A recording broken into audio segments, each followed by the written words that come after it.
Welcome to the final the webinar series that we've been offering through the CCD with all the wonderful partners. Today you're going to hear, I'm Brett Wolf with the UK Cooperative Extension, the Center for Crop Diversification. We're also going to hear from some other wonderful folks, including Laura Fincher from the Franklin County Farmers Market, Kristen Coomer from Community Farm Alliance, and Nancy Monroe and Sharon Spencer from the Kentucky Department of Agriculture. We're going to be talking today about farmers markets, planning for 2021. Unfortunately, like most aspects of our lives, that's probably going to be involving some components of COVID-19, though not exclusively. Planning for the next year, reflecting back on the previous year is always a good idea, even in the most normal of years, even though we don't necessarily have those at farmers markets. So we appreciate you joining us. And I'm going to go ahead and just remind you that I said this is the last of this series. We've had 4 other presentations over the last several months, and those recordings are available. They're available on our website. I'm going to pop it. You all know that I can't stay in a PowerPoint for too long, so I'll pop out to a browser to show you some things here in a few minutes, and I'll try to highlight this. But the recording today will also be made available for you to go back to. We'll also make the slides and all that fun stuff, along with some other resources that we'll mention here in a bit, available to you after the fact. Quickly, we want to say a huge thank you to all of our partners involved. I mentioned all those logos that were on that main first page. You could see the logos of the people involved in this particular presentation across the bottom of the screen the whole time, but we do want to give a special shout out to the USDA Specialty Crop Block Grant Program, which is offered and administered through the Kentucky Department of Agriculture. They've allowed us to pivot and offer some virtual trainings with support from funding there, so we're very, very appreciative of that. Also, just one more quick shout out specifically to all the partners involved: KCARD, Kentucky Horticulture Council, Community Farm Alliance, Kentucky Department of Agriculture have all contributed to this series and to this presentation itself, and also recognize our core planning team, including my colleagues Emily and Savannah in Ag Economics. Okay, so I like to give us some sense of where we're going to go today and what we're going to be talking about. We'll start out with me sharing just a little bit of some tips and mainly pointing you to resources and techniques that you might think about for doing this process of evaluation. I'll talk about that in a second. After that, there's going to be some considerations around physical market logistics, whether that worked for you, whether that didn't. There's going to be lots of examples sprinkled throughout this whole deal. And lastly, some of the financial considerations, both as a market that may be growing or expanding or contracting, but also in light of COVID-19 and some of the changes that might have happened. How to pivot differently, how to use maybe technologies in a different way to think about fundraising and stuff like that. And I just want to mention and emphasize there will be practical tips. This isn't just going to be a theoretical course in how to reflect on your farmers markets. We're going to be thinking very concretely and practically as much as we can. Okay, if that sounds good, I'll just, if you would like to ask questions or make comments, you can do that in the chat box, or you can use the Q&A function. I see some people have used it already. Great, and thank you very much. And so if you have questions, feel free to leave them there. I'm going to try to moderate after I'm done with my talking portion, which will just be right at the beginning, and ask those when there's a nice break for maybe us to think about some discussion. We have some great people on here who have a lot of experience and perspective, and so take advantage of that by asking questions as much as you'd like. All right, so before I go into I want to clarify one thing. We do know we have a number of winter markets, year-round markets in our state that are available and open. This will not be focused on winter markets. I would encourage you to take a look at some of the things that are coming out of the Farmers Market Coalition. They've been working with USDA, with architects, and some other kind of building expert type people to help provide resources and guidance for evaluating indoor spaces. Many of you have probably already started that or gotten involved with that, including HVAC and all that kind of stuff. What we're really talking about today is more of those traditional season, mostly outdoor markets. COVID-19 has challenged different things in different ways, but this is not going to be our primary focus today. Just wanted to put that caveat out. So I think we're going to start here today with my section, which is just about what I see as this loop. So COVID happened, your market's happening in a normal year, there's something that comes up that needs to be addressed, and you take action, whether that be moving to a new site, whether that be implementing new techniques, new practices, whatever, you take that action. Then as the season goes on, you're collecting information informally. At the end of the season, you might think about collecting information formally, which is what I'm going to talk about, and engage in this process of evaluation. Okay, let's see, did that work? How did it go? We're not really sure. Let's take some time to think about that. That allows you to come up with a plan for revising, changing, and then that turns, but hopefully in the best systems, turns back into real action. So that's about as theoretical as I'm going to get. I'm going to talk specifically about this evaluation portion here, maybe. And so I mentioned I can't stay in a PowerPoint too long. I'm going to go out and show you what we've come up with here. So this is the page where you registered. Through the magic of the internet, after this is over, it will be turned into a resource page at that exact same link. But one of the things that we have created here are some example questions that you might want to use as you start the process of evaluating how things went. Okay, so I have that here in a Word document. So this is a survey. This is basic evaluation, the basic process of evaluation. And these are available for download on our site. And the point here is we're going to try to ask questions of our customers. So I have here the customer survey. And then down below, I also have vendor survey example questions. The main thing here is, as you're thinking through the year and how it went, you can talk to people informally, you can reflect on your own efforts and your own thoughts, but really trying to collect some sort of a formalized response to how 2020 went is one of those good ways that you can act on something really concrete. We always do evaluations for the programs that we do. This is why. And so this is available for you to take a look at. There's also in the italics throughout this thing, there are built-in little tips and notes about how to do stuff. I have a little bit of experience with survey design and implementation and all that super, super duper fun stuff. And so I'm going to pop back into the PowerPoint here. So that's where these template evaluation portion example questions are, okay? So as you are thinking about collecting the data or the information that you're trying to reflect back on through surveys, maybe through interviews or something like that, I'll come back to that. I would encourage you to think about what's really important. This is something that sometimes I think we think surveys are just we're just supposed to do them because they're the right thing to do or whatever. Really think through what are the questions that you would like to ask about your market. And that's prioritizing these things is going to become clear in a minute, but prioritizing what's useful to you.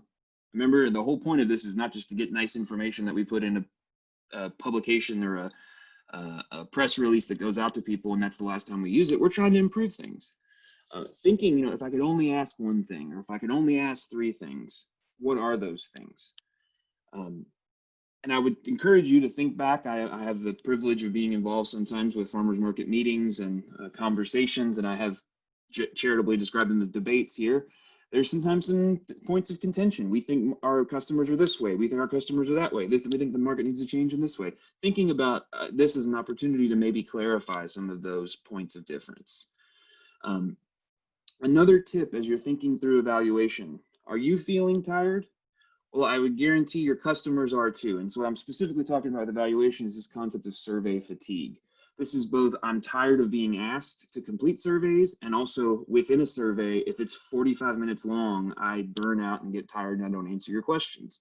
If you're thinking about what's important and prioritizing, you're going to need to really drill down and select a few things, because I have 25, 30 questions available in that guide or that overview guide thing.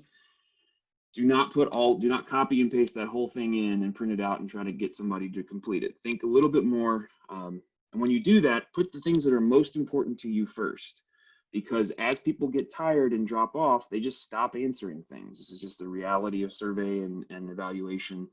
So put the most important things first. Put the demographic information last. Sometimes people get upset when they're asked about their race or their gender or whatever. And so if you put that at the very first, they get mad, tear it up, or don't give it back to you. Or sorry, if they get mad and don't fill it out and just give it back to you blank, you've gotten nothing. If you put the demographic information last, that increases the odds that you're at least going to get some actionable information out of your survey. Do you feel, as you're asking people, you got your megaphone out and you're asking people, please do this, do you feel like you're repeating yourself? Well, good. You're going to need to use multiple formats. You're going to need to use that to reach multiple different audiences. You're probably going to have to ask multiple times. If you've ever gotten follow-up emails or follow-up mailers from people trying to complete surveys, it's because they tend to work. People either start feeling guilty or run down or whatever. You've worn them out. But the whole point here, you might need to be repetitive and you might need to use multiple formats. That could include social media, that could include email, that could include newsletters, that could include in-person, asking people, having a paper copy. I have this note down here about Google Forms. I've warned you already, I'm not very good at staying inside the PowerPoint, so I'm gonna pop out and show you one option for collecting digital stuff, digital survey information. So we sometimes recommend SurveyMonkey.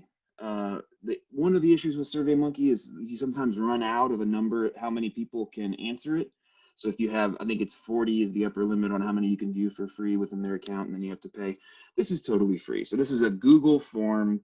I have done a previous presentation on this, and it'll be linked in the information. We called it low-tech pre-order options, but it's really in addition to some other things, it's an in-depth dive into Google Forms. But I just want to show you real quick, and I'm actually, this part's going to be a little bit of an interactive portion here. I'm going to go ahead and do this. So I'm going to drop a link in the chat, and I would like for you to click on it and just answer these first two questions for me. Please, please go along with me.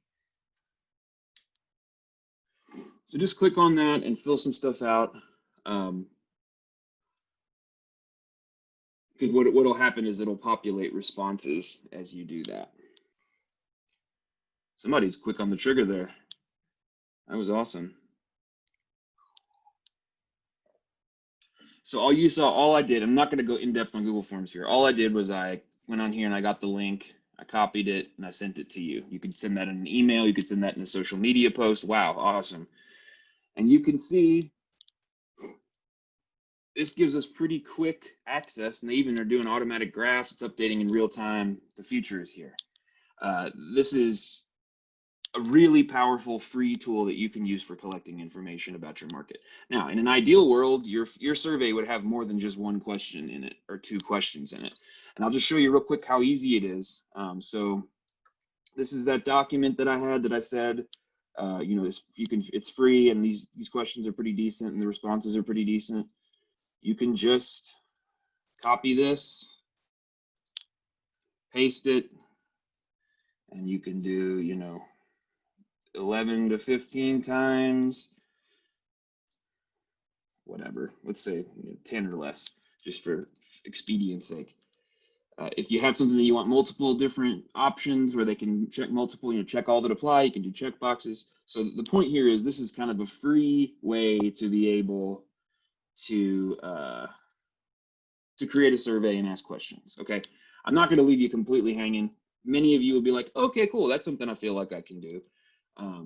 If you do not feel that way, we are going to offer some help here in just a few minutes. Okay. The last thing I'll just mention as far as a tip goes, in a lot of, if you've ever taken a survey and they said, oh, we'll give you a $10 gift card, or we'll give you a $5 rebate on something, or we'll give you, I don't know what, any number of different incentives. Incentives can help boost participation. Sometimes it's through guilt. Sometimes it's through like it's a little bit of a carrot to be able to incentivize that. That could be something like a raffle. You know, if people enter into this, they get involved in a raffle. That could be a giveaway. That could include. Think about this as a marketing opportunity. If you're a market manager, if you have shirts or you have bags or something like that for your market, you're giving that away, or gift cards, or maybe products during the summer or during the season. Just an opportunity to incentivize a little bit. And so I would say, if you do that, one key thing for being able to give somebody something is asking them for their information on the back end. So whether that be within the survey, you need a way to be able to like give somebody stuff. And if you don't give anything away to anybody, especially if you live in a relatively small community, that gets around pretty quick. So make sure you follow through on those giveaways. So if you're interested in doing this, if you feel like you're prepared and ready to move ahead and you just needed some example questions, go for it. That's great. If you feel like you'd like some help with maybe trying to figure out how to do this or getting the Google form set up or something like that, I'd encourage you to reach out to either Savannah Columbia or me, and we can try to give you some help with creating these kinds of surveys. I think there might have been a question that came up or somebody raised their hand. And let me see. I think within the webinar, let's see. Charles Hambley had his hand up, Brett, but I don't know if he knows it's on there or if he had a question or not. It might have been from when I asked if people could hear me. He might have put his hand up to say, I can hear you. Cool, thank you. If you do have questions, please feel free to drop them in the Q&A or in the chat. So that's just like a real quick jumping in with practical tools and practical advice for how to think about evaluating. Some of the things we're going to talk about through the rest of this are what are those aspects of your market that you might want to do the evaluation of. And so we're going to jump right over to Nancy Monroe from the Department of Ag, who's going to talk a little bit about some of the physical logistic components of a farmer's market, reevaluating those, thinking through those ahead of 2021.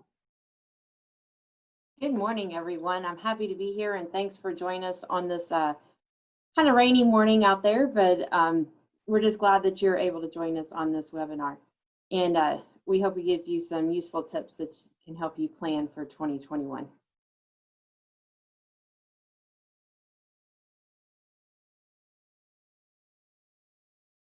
Okay, I'm mainly going to talk about some logistic considerations that you want to think about. You know, as you look back over 2020, you guys and gals did a wonderful job of pivoting the market. You know, on basically a moment's notice, you were able to change the way you did stuff to be able to operate in a safe manner throughout this summer and fall. So, you know, if you're looking ahead at 2021, we know that a lot of the your hand washing, your sanitation, stuff like that, your social distancing, that's still going to be required. So as you're looking ahead, you know, is your current space, you want to make sure that your current space is available for 2021. Go ahead and talk with the landlord, or if you're at a church, you're in a park, you need to talk to the city government, county government. Just go to whoever is in charge of the space that you are using and make sure that space is available. As of right now, you can just ask them, you know, is this still going to be okay for me to hold the market here? And now is the time to, you know, lock on that stuff. And you want to look, do you have enough space or do you need a larger space? You know, as you're adding more distance between vendors, then do you have enough space to still have the current number of vendors? Are you looking to grow the number of vendors at your market? And as you're factoring all that in, do you need to try to find a larger space? You know, if you're limited on space, you might have to limit the number of vendors at your market. And another thing to consider, you know, this past year, there was some high risk vendors that chose not to participate in the market. And if you were able to spread out your vendors more to make social distancing more or easier between not just the customers, but between vendor booths, would those high risk vendors feel more comfortable at coming back to the market and being able to participate in your market? Something else that as you're looking at logistics is, do you have enough volunteers and market staff? Now is a good time to also start recruiting volunteers, and you can do that Facebook, social media. If you have email lists that you send out just updating your customers on the happenings of the market, you can also, you know, there ask if there's any market customers that would like to serve as volunteers or serve as staff. That, you know, the market's always looking for those type individuals to help make the market work. You can go on, Dave. Or not Dave, Brett.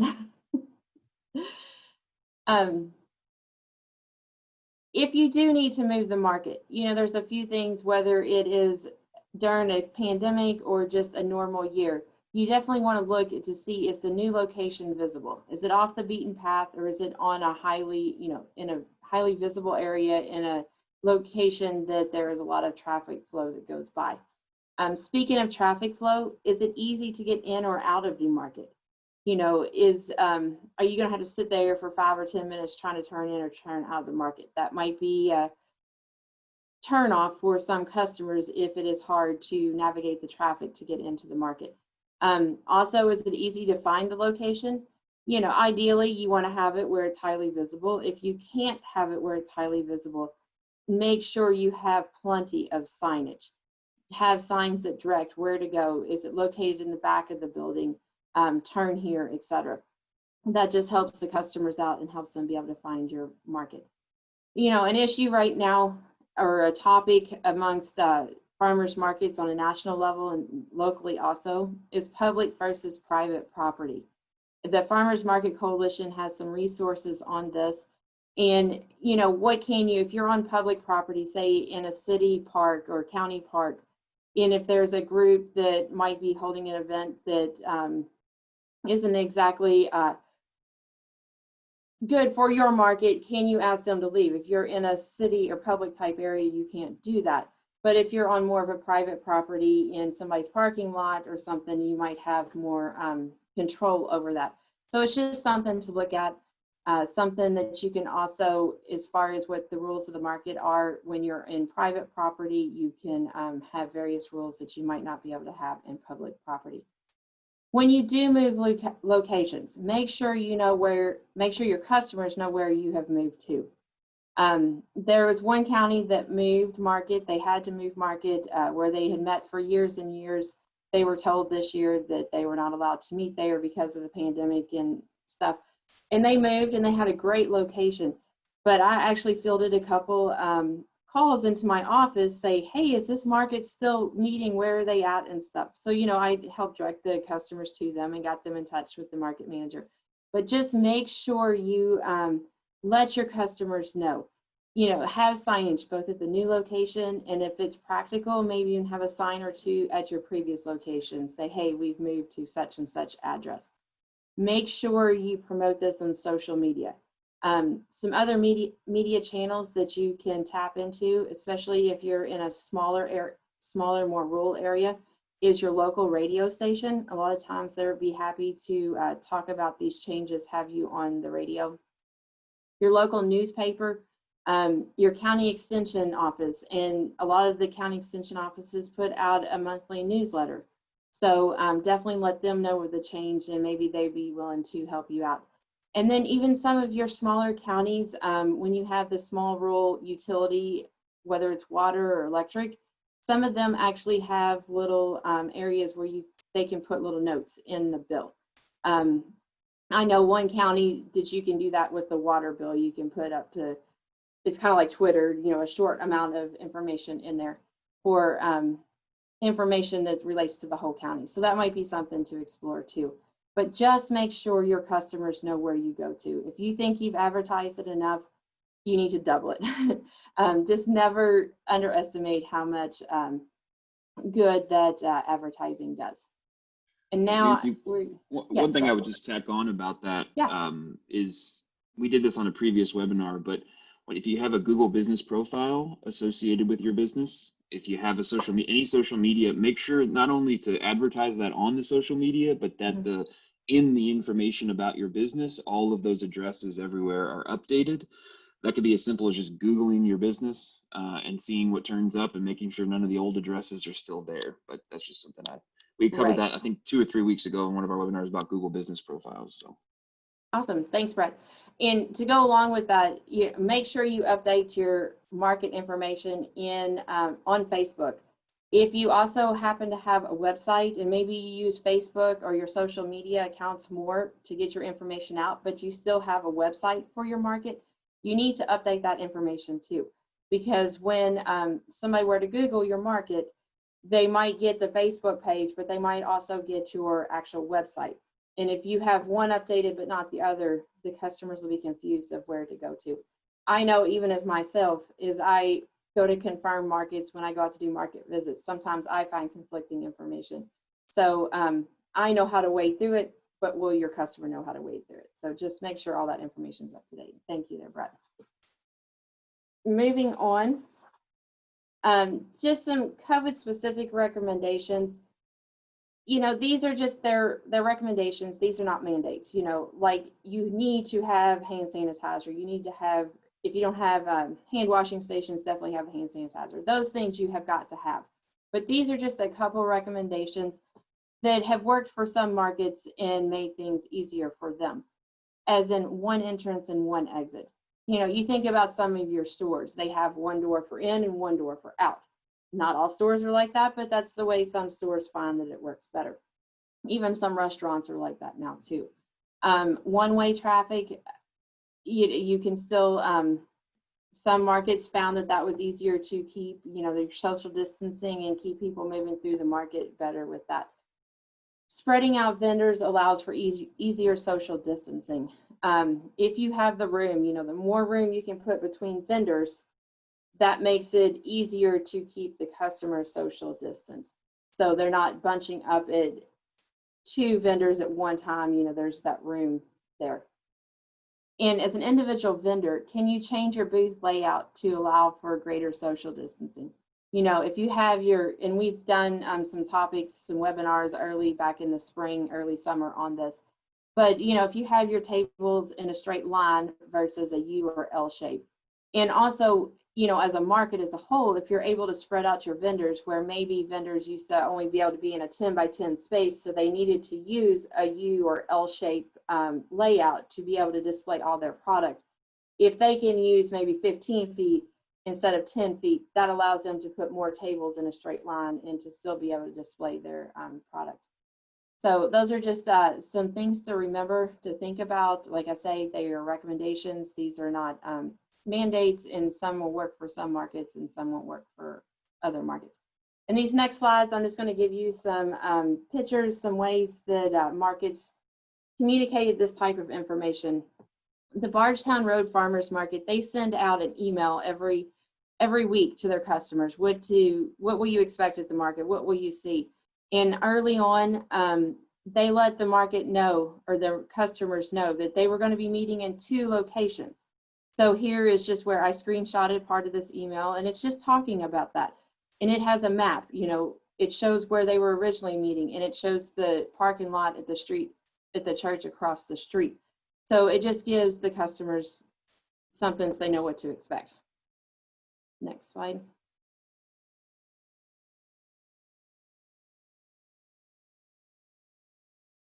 The Lexington Farmers Market, they did a great job. They moved from where they had been meeting to a parking lot and across, kind of across the street, but not exactly across the street. But they communicated this change via their social media outlets, especially via Facebook.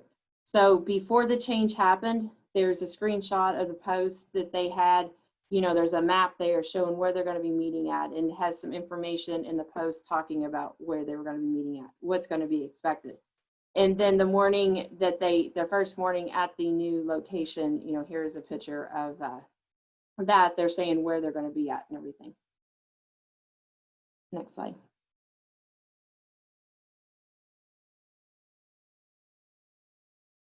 Here's just another example of maps. If you're changing where you're at, or you're changing where your entrances, et cetera, are going to be at, these maps are very helpful for the customers. And then just having a picture on the ground saying, okay, the picture on the left here is showing where the market entrance is going to be. So that just helps the customers know what to expect. And when they see it beforehand, it makes them feel more comfortable when they do arrive at the market. Next slide. This was at the Meade County Farmers Market. They had one entrance into the market, and when they came in, you used hand sanitizer, or there was a hand washing station there. There was somebody there that welcomed you to the market and let you know any topics or anything that you need to know for that day at the market. Next slide.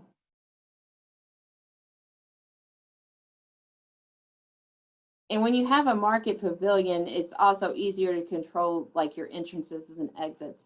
Mount Washington Farmers Market, at their pavilion, they had it, you know, one entrance in, and right kind of off to the right of this left-hand picture was where the exit was. But as you can see, you know, there's one entrance in, it tells you need to have your mask on, wash your hands, you know, maintain your social distancing, etc. And they were able to really spread out their vendors, as you can see in this other picture, where they would normally have a vendor in between these two vendors that are here. They basically left a space open between that. Next slide.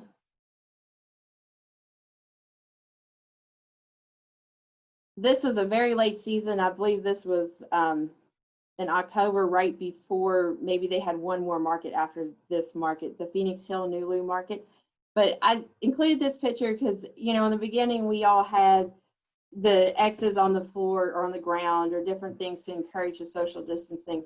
Here, I thought this was cool because the people had just, they learned. They were waiting in line. There was also a CSA pickup at one of the vendors at this market. But the people just automatically, you know, stayed back a little bit and social distance in line. I thought that was really neat how that had worked like that. Next slide.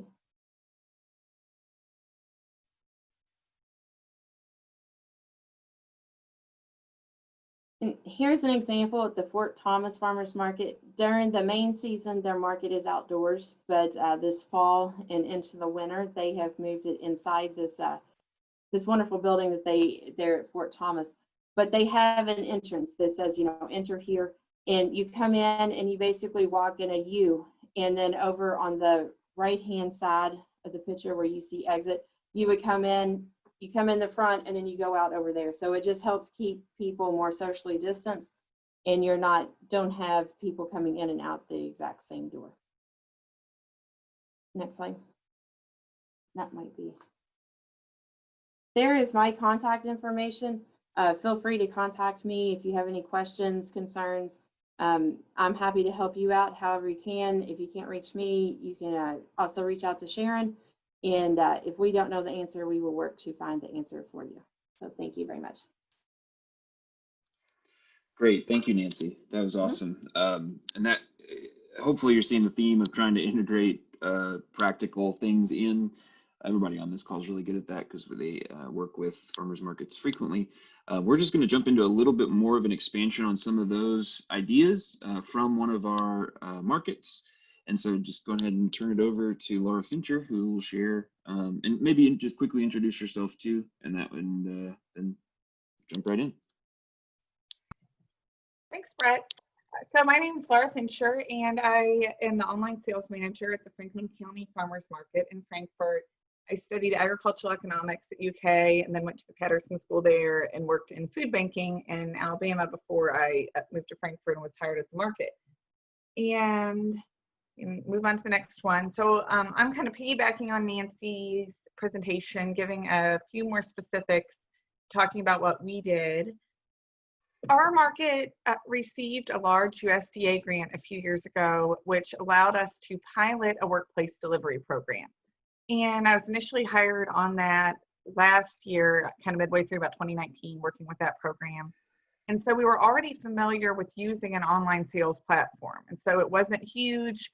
We were averaging about 80 to 90 orders a week with that program, but that was already on Thursdays. But that had laid the groundwork for our market's expansion into online sales during COVID, because we already were familiar with the software. So as you know, COVID started in March, and our board made the decision to not open in-person shopping until July. We didn't make that decision at the beginning. We were just kind of playing it month by month. But we wanted to get going with sales, and so we did online only for about 12 weeks from April through June. And so how that worked is customers registered on our online sales platform, and then they would place a pre-order, and they would do curbside pickup either on Thursdays or on Saturday mornings. At our peak, we had up to 354 orders a week on those 2 days. So we were doing a lot of volume of sales. I think our biggest week was over $14,000 of sales in 1 week, doing online pre-orders. But that kept our farmers, you know, being able to move their product, be able to make money. And that's what we were doing at that initial period. We were using the local food marketplace software. So if you can scoot on to the next one, Brett. So some of the challenges initially were getting vendors on board. A lot of our vendors were already familiar with using the software because of our workplace delivery program, but not all of them. But when we told them basically, if you want to sell, you have to get on board, they could decide to self-select in or not, but that was the option. And they all had to learn how to list their own products. So we made a lot of tutorials, we made videos, but and I mentioned earlier, it was a local food marketplace. So I can talk a little bit more about that. But we did a lot of help, and my colleague Mackenzie Fox is on this call too. So she was helping a lot as well. She's with Kentucky Horticulture Council. But we had to do a lot of hand holding initially, but we wanted the vendors to be able to list their things themselves. The governor was really prioritizing food, when all the retail stores were closed. So we decided that we were going to have no craft vendors with online sales, not that we don't love them, but, focus on food. We required masks, and we needed a lot of volunteers. So I'll show some pictures of how this worked, but we were very much encouraging vendors to stay and help with the packing, help with the checking. We didn't require every vendor, but we needed the vendor help to make this happen. And then we had probably 5 to 10 volunteers a week, but really about 5 good volunteers that came almost every time, that were mostly retired people. Not all retired people, but mostly retired. But I'm just saying that this process required a lot of work. So we can keep going with the pictures. This is what our the bottom of that screen is what our online sales platform looks like. If you look at that link, you can see what our website is. This is what it looks like, so people can choose. And for some items, there's a drop down, so you could choose like what cut of steak you want, or if you want 1 pint or 2 pints. But that's just kind of a screenshot for the shoppers what it would look like.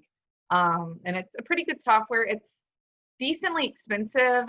We get half of it paid for through the Kentucky, it's not marketing grant, you'll know what I'm talking about. That covers half of the use of our software. But still, even with half of it covered, it's about $1,000 a year using this software platform. So, and what corrective action did you have when people did not wear masks? Well, right now I'm just talking about the pre-order time. And so everybody there packing and all the farmers had to wear masks.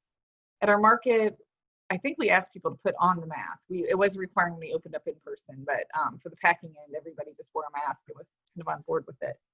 And there's Mackenzie answering yes. So my coworker Mackenzie, she said we had masks that we gave to people. And so if you can keep going, Brett. So this, the farmers listed their stuff, and then they were emailed a pick list. And how it worked was, everybody had to have their items listed online by 8 o'clock Monday morning. So I would wake up at 8 o'clock morning, or wake up before then, but at 8 o'clock Monday morning, I'd get online and I would check all the products, and I'd see if anything was weird. Like sometimes I'd catch that they had accidentally written $0 for something or things like that. And then I would bother the ones that had forgotten to list. So there was usually quite a few people that got a bothering text on Monday morning as well. And then at noon on Mondays, our website went live for our customers. So Mackenzie, my coworker who's on here, would send out an e-blast to everybody telling them our order period was open. And a lot of times we'd have like 80 orders in the first hour. So a lot of the hot stuff went really fast, and our customers were kind of trained to get online and order starting at noon on Mondays. The people that were going to pick up on Thursdays had until 5 o'clock on Tuesday to order. So they had from noon Monday to 5 o'clock Tuesday. And the Saturday customers had from noon Monday to 5 o'clock Thursday. So when the order period closed, then the farmers would get emailed a pick list, and that would tell them what had been sold. So you can see in these pictures, we have labeled signs. So like in the top left-hand corner, there's Andy's Artisan Bread stuff. We usually had them, and you can see some of the bags are different sizes. So we had the vendors, if somebody ordered multiple products, they had to be bagged all together because we needed to foolproof our packers. So those big bags are not just one giant loaf of bread. It's usually 6 loaves of bread all in one, and then you can see the person's name on it. Over here we have, this is Dandelion Ridge and some different things, but they had to be labeled so people would know what to grab, set out in alphabetical order. And our software prints labels, so you can kind of see in this bottom right-hand corner, it looks like a printed label on that product, and that made it easier, as our farmers a lot of times would just print the labels and stick it on the item. But they either had to pre-pack, or a lot of times they'd get there pretty early in the morning and start packing and labeling all their products in order to be picked. So if you can move on to the next slide. So this is actually some of our vendors helping. This is Emily with 100 of Happy Acres in the left, and then Leanne Jones with Happy Jacks. And so you can see some of them. But I would print off a pick list, and then our vendors would go around to all these different tables and pick from the pick list. So they would, they did that. What we did for cold products is we, you can get thermos bags for $1 at Aldi. I don't know if y'all shopped at Aldi's yet, but they're the insulated bags. And we bought 50 of the insulated bags from Aldi's. And then we froze water bottles and placed the water bottles in plastic baggies. And we would keep them in the freezer during the week. But that is how we would, but that was how we would have water bottles. And then we would get them out of the freezer. Sorry, that's my colleague that just left. But we would get them out of the freezer, put them in the cooler bags. So that worked pretty well.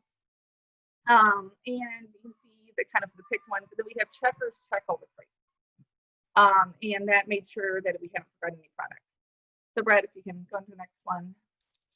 So you can see them all laid out. We would have somebody organizing them and get them in alphabetical order on the tables.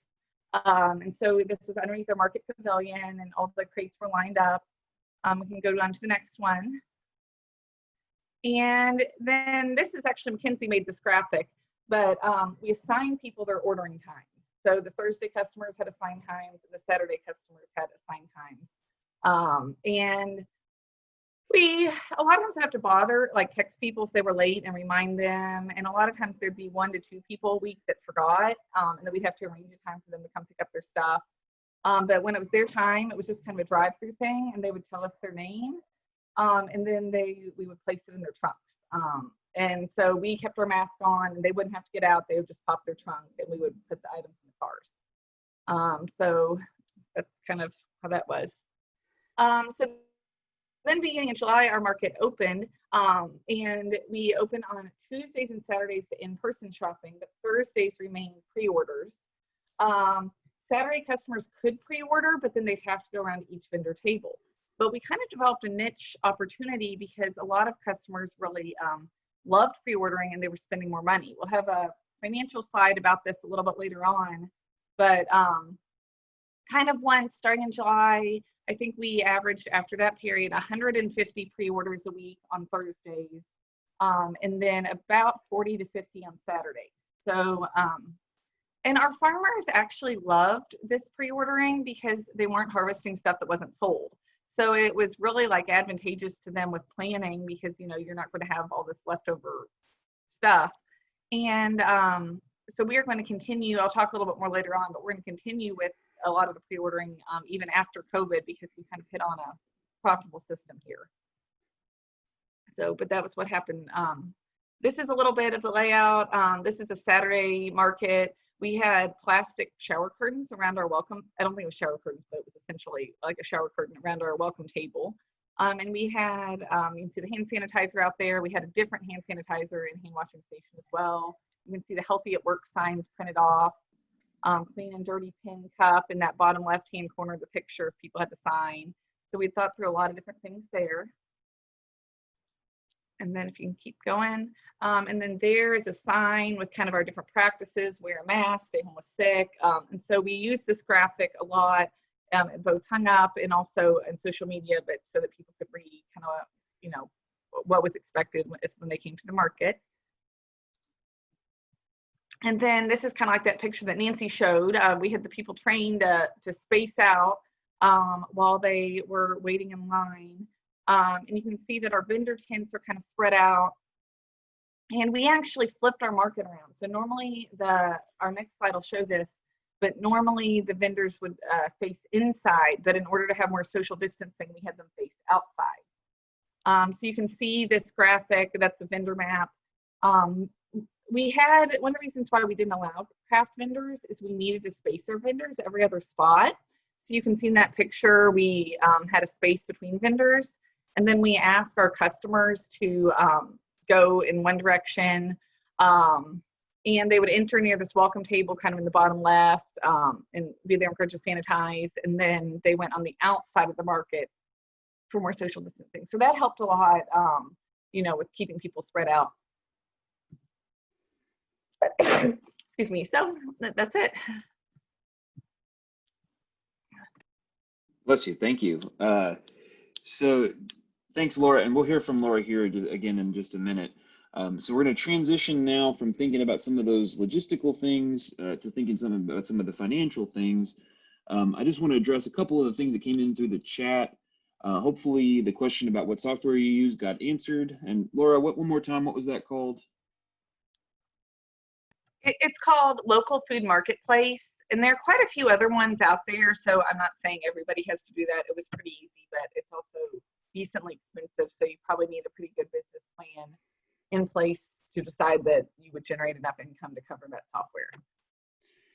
Yeah, and that was something we saw because we did back in the spring, we did some very quick shooting from the hip webinars about doing online sales and pre-ordering, low-tech pre-ordering.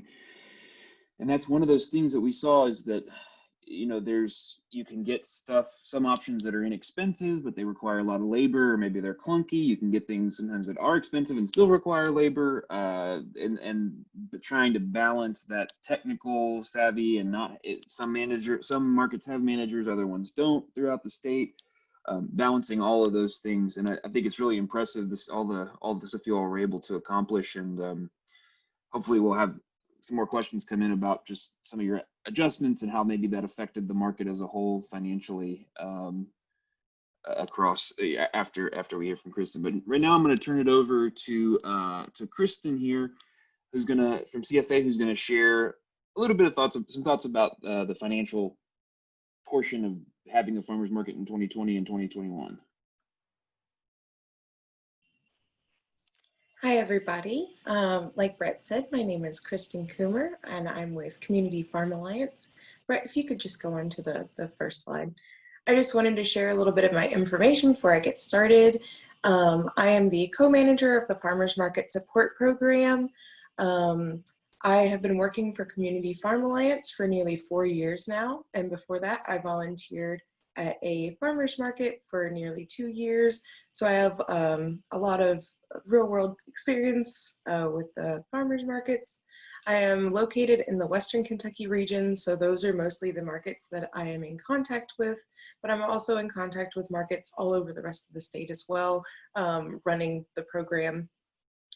Here is my email if you're interested in any of these programs that I mentioned today with our program, or if you have any questions for me about CFA.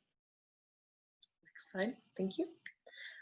So I realized that this slide probably could have been 2 or 3, but hindsight's 2020, so we're just going to move on along. I'm going to be talking a little bit about market manager considerations. To begin with, if you have a market manager that's either volunteer or paid staff, that's wonderful. But if not, this is just a list of a few different things that managers can do for your market if you did have a manager. They could work on running the incentive programs. They can be the ones in charge of planning marketing and events for your market. They could be responsible for setup and tear down as well as booth fees. They can be the ones managing volunteers, and they can also be the ones running social media. Now, if you have a larger market, I would recommend probably having a separate person for either your social media or your events planning. That's just a capacity thing because you really don't want to throw so much on your market manager that they're not able to do their job properly and everything that they need to get done. So that's just a little bit about the benefits of having a market manager. So what does this have to do with finances? Market managers, like I said, can run the incentive programs. One of those is the Kentucky Double Dollars program that is run through CFA. The Kentucky Double Dollars program works in a way that WIC, senior nutrition vouchers, and SNAP are all able to be doubled at farmers markets. These programs bring in a lot of new customers and a lot of different customer demographics that may be new to your market if you haven't had one of these programs before, and having a market manager can really help you to run these programs. And like I also mentioned, having events or fundraisers run by a market manager means that your market's able to bring in more money than it would have been able to if there was no one able to organize these events. So talking a little bit more about Kentucky Double Dollars and the market manager cost share. As I mentioned before, Kentucky Double Dollars is an incentive program that works to get more money to populations which need it. That works with us in that you can ask for up to 75% of your budget, but it is a reimbursement program. And if you're more interested in that program, our manager of it, her name is Brittany Steffi, and she'd be more than happy to answer any questions. Our applications for our Kentucky Double Dollars incentive program and our market manager cost share have just become available and will be available till January 15th. The market manager cost share works to fund your market manager so that they, you know, can have a job, a funded staff position, but it works in a one-to-one cost share, meaning that we will supply up to $2,000 if the market is able to supply up to $2,000, whatever the amount that the market is interested in having for that year. And that is directly to go to help the market manager do their job. And I know for this year in particular, you're more likely to get the market manager cost share if you are part of the Kentucky Double Dollars program and running these different incentive programs. I've got the link here for it, so whenever these slides are released, you can go ahead in and use that link. Let's see. Okay, another thing to consider if you do have a market manager is having a contingency plan. We have seen a lot of market manager turnover this year, and that's nobody's fault, just a lot of things happened. So you need to really have a plan for if there's illness or death for your market manager or their family, a major life event, if they're finding a new job, if there's disagreements among board and vendors and the manager, or if the manager's just really stressed out and doesn't think they can handle the job anymore.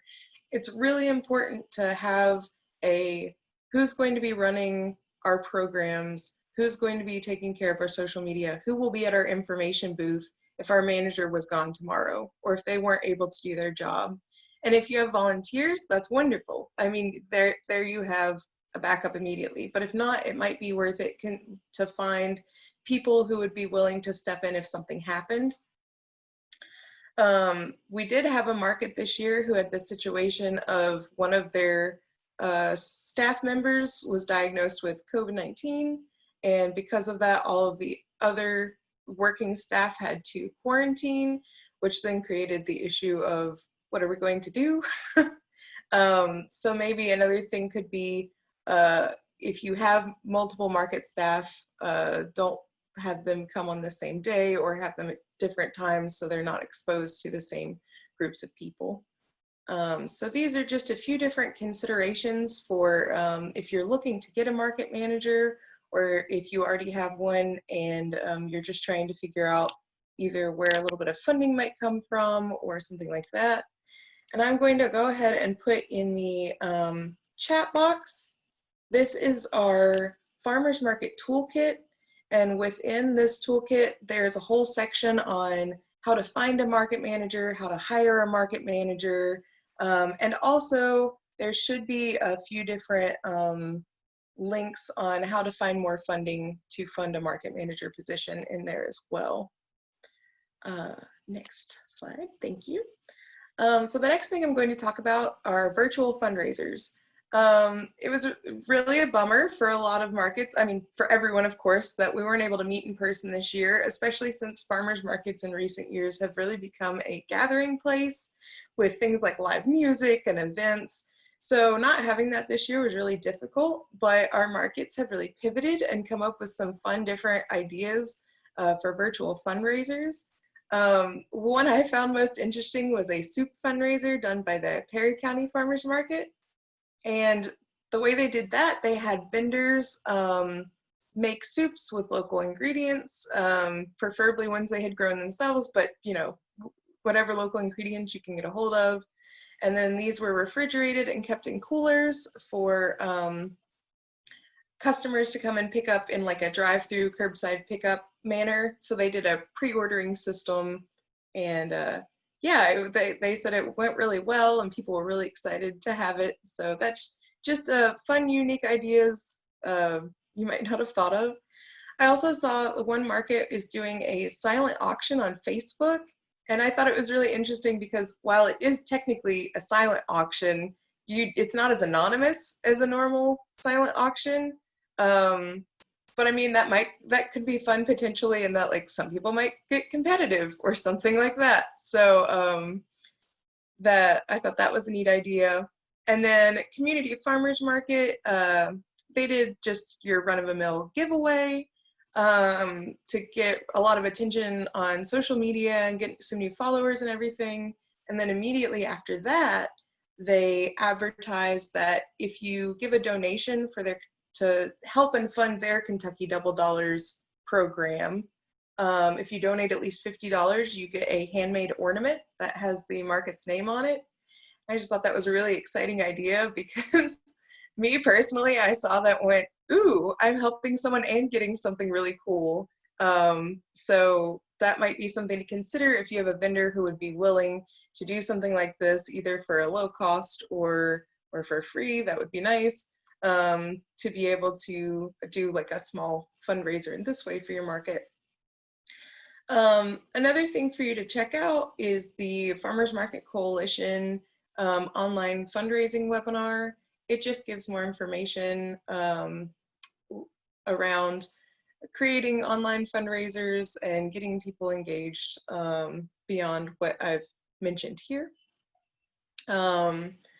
Let's see, there are so many other ideas for online fundraisers too, or virtual fundraisers, such as, you know, raffles and normal things.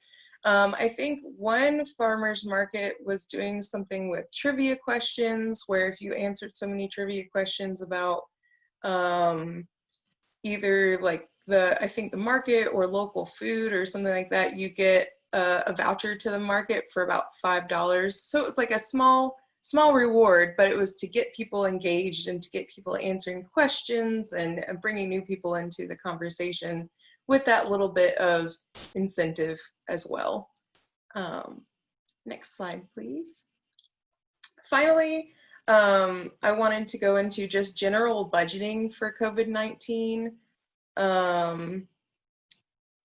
We're going to go ahead and talk about the very first thing. We know next year, as mentioned before, that we're going to be dealing with COVID-19, at least until probably the summer, if not later. So something to consider is budgeting for PPE and cleaning supplies. CFA this year was able to supply emergency funds to markets. We were able to supply up to $120 per market to be able to go towards things like PPE and cleaning supplies. But we may not be able to supply these funds next year, or the funds may not be available from other sources. So it's really important to budget this in now. And if you end up getting money from another source, that's great. But if not, you really need to have these supplies to keep your vendors and your market staff safe. The next thing will be signage. As Nancy mentioned, if you end up moving your market, it's important to have new signage to let the customers know where you are. But it's also important to have signage right now to let customers know the rules and procedures of your market that go along with safety. If you have any new rules around ordering systems or anything like that, it's really important to have big, bright signs to grab people's attention, because otherwise they're not going to notice them, and then you'll have a miscommunication that might cause problems. So it's really important to have clear, vivid signage that people are able to see. Next, we're going to go to talking about online ordering platforms. Thank you. So online ordering platforms, if you're interested in doing one of these, we have a list of them in the CFA COVID information here. That's just a broad COVID resource base on our website. And then also the CCD did a online store webinar that gives you a little bit of information on how to set up an online store. So both of those, if you're looking at doing online ordering into this fall or next spring, both of these would be very important to check out. I know some markets have seen success with this and really enjoy it, and some markets don't. So it'd be worth it to try out if something you're interested in for your market to see if it would be a good fit or not. Another thing to consider is if you're going to be having board meetings anytime before next summer, it might be good to have a virtual platform available, especially if you have high-risk members that aren't able to get vaccinated by the time you're having your meetings. So having platforms like Zoom or GoToMeeting, they are free up to an extent, but after that, if you're having like a multiple hour meeting or if you're getting a lot of people onto the meeting, you will have to end up paying for that. So it might be worth it to look into those expenses just in case you need them. Also, like Nancy mentioned, if you need to move locations because you either need a larger space or your space can't be used this year, some money that can be used towards that is a Kentucky Proud promotional grant. So if you are looking to move your market, go ahead and check that out. And then also in our toolkit, which I shared before, Community Farm Alliance's toolkit, we have a section on moving your market to a new location and how to find a new location, everything to do with that. So that's pretty much everything that I've got. I wanted to just give like an overall view of everything you should be thinking of to include in your budget and preparing for this upcoming season that is once again going to be full of unknowns. But after we've learned so much from this year, I feel like we're moving into next year with a lot of good knowledge and wisdom. So I feel really confident. But that's the end of my part of this presentation. So. Thank you, Kristen. And I've been continually impressed with everything you and CFA have done to support farmers markets. We're really grateful to have you in the state, and I'm just going to keep us moving, not for any reason other than time, and just jump over to some similar thoughts about the similar topic that Laura might have from her experience. And I do see your questions down there, and I'll go ahead and I'll wait and address those kind of at the end, just for the sake of time. Great, thanks. Brett, can move forward one more.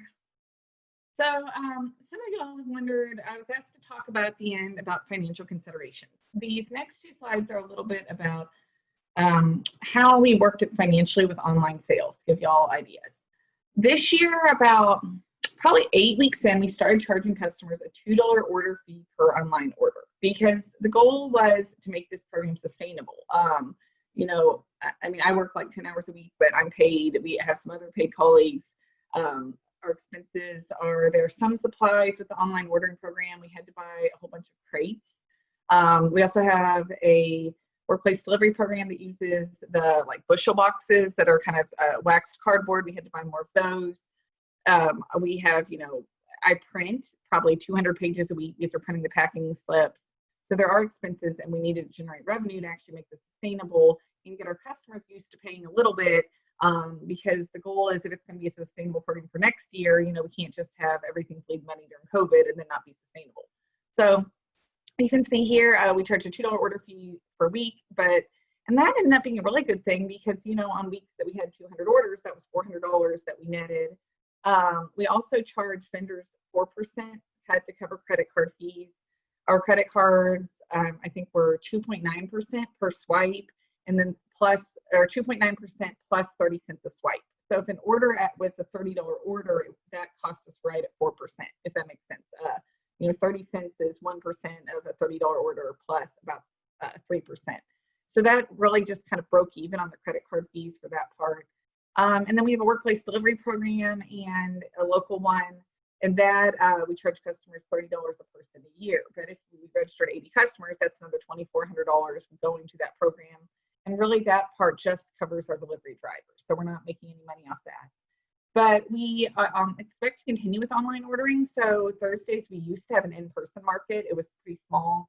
But we decided to continue to do a Tuesday in-person market for next year. So people that want to do the small in-person market on a weekday, they can do that. Thursday is going to continue to be online ordering only because this actually was a thing that we hit upon that's been really good for our market. And then Saturdays will continue to be in person, but we allow online ordering. So Brett, if you can go on to the next slide. And just to help you see, for our online ordering platform, we generated over $318,000 in online sales this year. So a lot of farmers were making a whole lot of money. The average order size was $41, but this past week, or about 2 weeks ago, we had holiday markets on Thursday and Saturday, and the average order size for those weeks was $71. So it averaged $71 a customer. And we think customers actually spend more money if they shop online than in person. I don't have any data about that, so our agricultural economists on this call can let us know if that's true or not. But I think if people are sitting there and they just click and click and click and think, okay, what's on my grocery list? That's easier. And then their credit card is saved on the system, and then they just hit confirm. It's kind of pain-free, and they spend quite a bit. When, if you're going around from booth to booth to booth, getting your cash out, potentially your credit card each time, you might not go and buy from 8 different people when it's easier to buy from 8 different people online. And like I mentioned, once we started allowing some in-person markets, we averaged about 150 Thursday pre-orders and 50 Saturdays. And many producers were doing really well. We had 5 producers sell at least $27,000 of product online. And then plus, once we opened up in-person sales, they were also doing in-person. And like this last week, we had a baker, I think, sell like $1,600 in 1 week of pre-orders. And so like a lot of people, such as the bakers, loved it because they knew exactly what they were baking. It was already sold. That was really, really good for them. So we feel like we hit on kind of an unforeseen jackpot of money and income for our vendors. And I think this could be a really good thing for other markets. My email will be at the end. I'm happy to help you think through it. But we think even after COVID, there's going to be demand for people that just like the ease of ordering that way. And also we're hoping that after COVID, we can grow our workplace delivery program. It shrunk a lot this year because a lot of our workplaces are government offices, and most of them were all working from home. So some of our workplaces that maybe the year before had 25 people order a week just had 7 people order a week all year this year, so we kind of kept the program going to keep it alive, but it wasn't as strong of a program. But we're hoping there's some good potential in reaching more customers for the workplace delivery once COVID's over and people go back to their offices. So I can answer questions at the end, but that's a little bit about that. And like I said, the last thing on that last one was we're hoping this online ordering program, 1, will pay for itself, and 2, will make money. So right now, an estimate that we're looking for 2021, but we're not sure yet because nobody knows. We're hoping it would net our market maybe $2,000 in income, and then that could help pay for the market manager or pay for other expenses. So we're hoping this will be a little bit of a money-making program. And we're not sure, nobody knows, but that's the hope in this online ordering is that it'll be profitable for the customers, but also make income. So the next thing I want to talk about is the Friends of the Franklin County Farmers Market. So this is a separate organization that's kind of a sister to our market, and this is a 501c3 nonprofit, and we call it the Fundraising and the Fundraising Arm. And basically the goal of the Friends is to fund our Kentucky Double Dollars program. So Kristen talked about funding sources for it, and we welcome all the funding from the Community Farm Alliance, but if we want more money for it to be able to reach more people, a goal of the Franklin County Farmers Market is to increase food access. So we have a lot of programs with kids' days, with our local food pantry vouchers, just many different things going on. But this is the goal of the Friends is really to make more money for this. So I'll talk about some income sources on the upcoming slides, and then some outputs. And the main output is our Kentucky Double Dollars program. So if we can keep going through there. So the Friends offers sponsorship opportunities. The West Banco, a local bank, has traditionally been our welcome table sponsor. We have a big banner hanging from our market that costs them $3,000 a year, but that goes toward the Friends of the Market. I'll talk about the farm to table dinner in a little bit. That's $1,000 sponsorship. People can have a banner hanging on our pavilion for the season, $750, or to sponsor Kids Day is $500. So all of those, and obviously not all the sponsorships all get bought up, but those are ways that you know, people can contribute to the Friends and then kind of be recognized as an organization or the company. So Kids Days are a monthly event. We have 8 a year, and it costs $500 to sponsor a Kids Day. And if you sponsor a Kids Day, you can have a table at that Kids Day. So give out your stuff, let people know about what you're doing. And you can also see, like, I think Mackenzie made the social media post, we will recognize you in our promotions. So you can see on this picture, Kentucky Farm Bureau was recognized. During, especially before COVID and a few times this year, we did our traditional Kids Days, and that was basically each kid that came to the market was given a $2 token. You do have to bring your kid. You know, you can't go up to the welcome table and say you have 10 children at home and get the $2 thing. They have to be there. But it's a fun way. Then the kids can maybe spend it on baked goods or going together with their siblings. But that really draws a crowd. Our Kids Days are some of our biggest events. So we did the $2 token. But if you can go on to the next slide. And during COVID, and this is not on here, but during COVID, what we did was we packed kids' cooking kits. So the Extension Service gave us bags. You know, the Extension Service has lots of items with their logo printed on them. So like measuring cups, cutting boards, fun cooking things, they just donated that. So you could ask your Extension Service about that. And then we purchased from our farmers different items and did recipe cards. So we did like grilling kits, we did winter squash kits, just different items, but it was more income for our farmers. And the reason we did the kids cooking kits is when we, especially like on Thursdays, it was pre-order only. People couldn't take their kid and go shop with $2. So they could just reserve a free kids cooking kit. And then we would put them in with their order and they were totally free. But these were funded by the Kids Day sponsorship.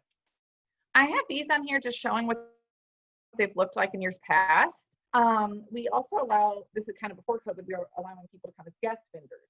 So you can see we would maybe have, these were not all sponsors, but they were people just providing activities, giving out things, doing demos, doing fun stuff. So if we had maybe a local school that wanted to promote itself and give away books, a good time for them to be a guest vendor and table would be on a Kids Day. So we would just kind of make it more of a fair atmosphere at the farmers market to try to draw families and give away the $2 token. But so this is an output of the Friends, but it's also an input in that we take sponsorships for it. But then the output is that we're providing this Kids Day, which also gets more people at the market and gets families down there to shop. So another way to make money for your market or your Friends of the Market is a farm to table dinner. Our most recent one was in 2019.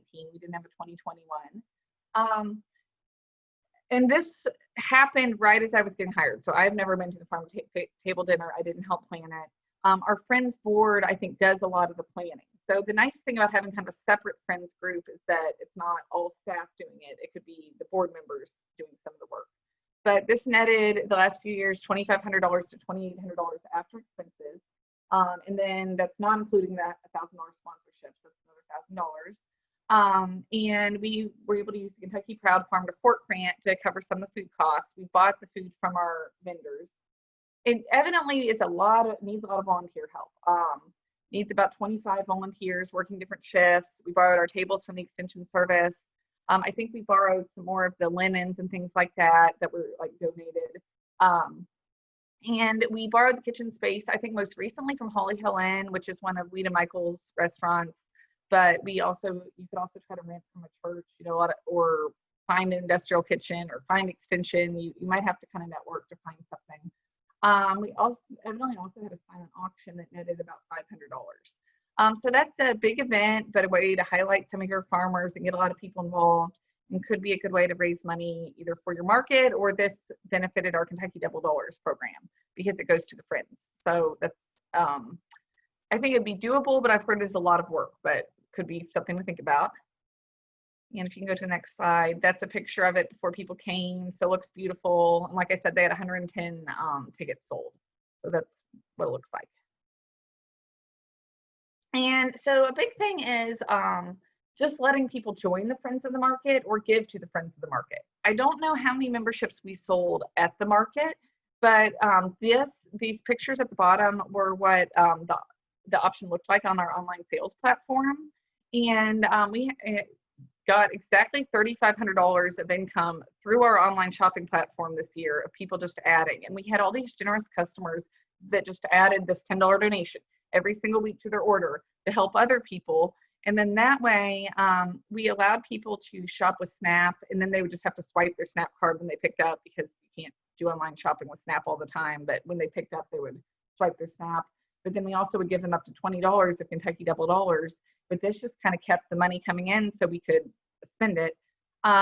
If people join Friends, we give them a tote bag that says Friends of Franklin County Farmers Market. And then if people give any amount of money, we gave them a bumper sticker. So, you know, not fabulous gifts, but a little thank you. But still, like I said, I don't know how much came in through the welcome table, people buying memberships, but $3,500 through the online sales platform helped a lot with Kentucky Double Dollars income. And so there is my information. That's my cell phone, my email, and I'm happy to answer questions or help you all think through online shopping or any of this. And if I don't know the answer, I can connect you with somebody that could help. So thank you. Yeah, thank you, Laura. Thank you for being so open and transparent and sharing all that great stuff. It's super, super helpful to put things in real direct terms. That one thing I'll just tack on to what you mentioned about the donations. Mackenzie had dropped something in saying that during the peak of COVID, I guess, asking for donations for PPE through the online ordering platform. The Franklin County market received some money to help cover those costs, I guess, from when people were placing their orders. So that's just another direction if you're thinking about PPE or other costs like that. Let's see here. So there's one question that came in. It was related to, Kristen, what you were talking about with the Perry County fundraiser, and was just a question about how they dealt with the local health department with the soup fundraiser. I don't know if you have any details about that. So I saw that, and I actually reached out to someone who was working with Perry County for it. She said that the health department didn't inspect them with this because they had already spoken to the health department about all of the safety things they were doing for COVID-19, and because they already had prepared food vendors, and those were the people who were preparing the food to be brought, and it was being stored in a cooler. So she said that they didn't have any issues around anything with that. So there was, yes. Yeah, so it's kind of, I guess, like the equivalent of ordering takeout at a restaurant kind of situation, as opposed to like a sample at farmers markets. Gotcha. So I mean, it's just one of those, working with your local health department, giving them a heads up. All that is good advice in any case. If you do have more questions, please feel free to drop them in the chat. Sharon had to hop off to another meeting, but she wanted to mention that KDA will be having their Farm to Fork grant available for 2021. This is kind of related to the type of event that Laura just talked about, the farm to table dinner kind of thing. Application can be downloaded after the first of the year on the KDA website. So that's one thing I want to mention. Laura, can you comment, so that those sales numbers for online sales, does that represent an increase relative to a normal year over that period of time, or does that represent just generally? I mean, I think it's hard to know because we don't know how much they were selling, like they don't all tell you what they're selling in person or whatever. I think many of them, it is an increase. One of my vendors that sells vegetables telling me, or kind of produce, was telling me that a lot of times she would just do the Saturday market and she was selling $1,000 on Saturday, and then now she was pre-selling 800 on Thursdays and then selling 800 on Saturday. So I think some customers do shift over, so it's not, if they like pre-ordering, they maybe used to come on Saturday, now they come on Thursday. But I think a lot of them are making more money than they were making before. And like I said, it's just less waste. Like our bread guy that pre-sold $1,600 2 weeks ago, he knew all that money was going to be, gone. And then I stopped by the market later on in the day during our holiday market, and he had nothing left on his table. So all the stuff that he had made to sell in person went anyway, but I think they just feel better about that. But I think there is an opportunity like to reach, you can figure out a workplace delivery program, and there's ways to reach new people with online sales and probably overall make it more profitable for everybody. Yeah, I think, and I think in tandem with that, you were talking about the pre-ordering and whether people, buy more. Another component this year in particular is people who pivoted to being able to accept credit cards for the first time, which to some people that sounds like, oh man, I can't believe you haven't done that. But there are still vendors in our state that don't take credit cards. I think that opens so many doors, and we do tend to see higher spending rates when it's a swipe. That's why credit cards are such a good business to be in. And so I think that online store and taking those forms of payment in tandem are kind of good things.